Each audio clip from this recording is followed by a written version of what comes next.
নির্মাণের ৫ বছরও চালু হয়নি জয়পুরহাট পৌরসভার আধুনিক ল্যান্ডফিল ও পয়ঃবর্জ্য শোধনাগার। ফলে শহরের বিভিন্ন এলাকায় যত্রতত্র ময়লা আবর্জনা ফেলে দূষিত হচ্ছে পরিবেশ।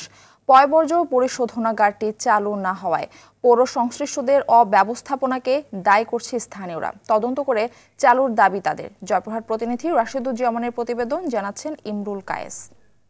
নগদের সর্বোচ্চ বার ১৬৭ টাকা রিচার্জে পাবেন ১ লাখ টাকা পুরস্কার। আরও আছে প্রতি সপ্তাহে পুরস্কার ও ক্যাশব্যাক।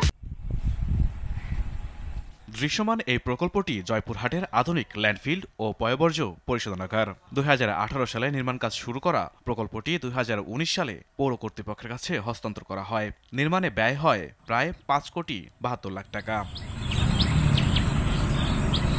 প্রকল্প হস্তান্তরের পর ৫ বছর পেরিয়ে গেলেও এখনও চালু হয়নি। ফলে শহরের যত্রতত্র ময়লা আবর্জনায় দূষিত হচ্ছে পরিবেশ। অভিযোগ রয়েছে, নির্মাণের পর থেকে প্রকল্পটিতে রয়েছে নানা অব্যবস্থাপনা। তবে কোটি টাকা ব্যয়ে নির্মিত প্রকল্পটি চালু না হওয়ায় ক্ষুব্ধ স্থানীয়রা।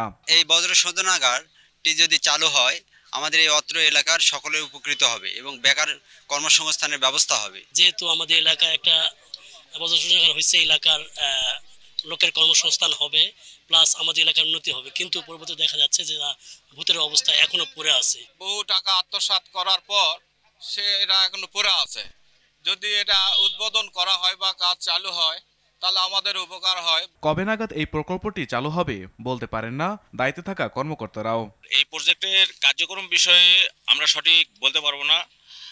এই বিষয়ে আমাদের পৌরসভার ঊর্ধ্বতন কর্মকর্তারাই বলতে পারবে। তবে প্রকল্পটি দ্রুত চালু করার আশ্বাস এই কর্মকর্তার। পৌর পরিষদ এবং প্রশাসক স্যারের সহযোগিতায় আমরা ডাস্টবিনগুলো বিভিন্ন বাড়ি মহল্লায় বিতরণ করার পরে আমরা স্যানিটারি ল্যান্ডফিলকে সচল করার ব্যবস্থা করব আর কি। শহরের পরিবেশ রক্ষার্থে পয়ঃবর্জ্য পরিশোধনাগার প্রকল্পটি দ্রুত চালুর দাবি স্থানীয়দের।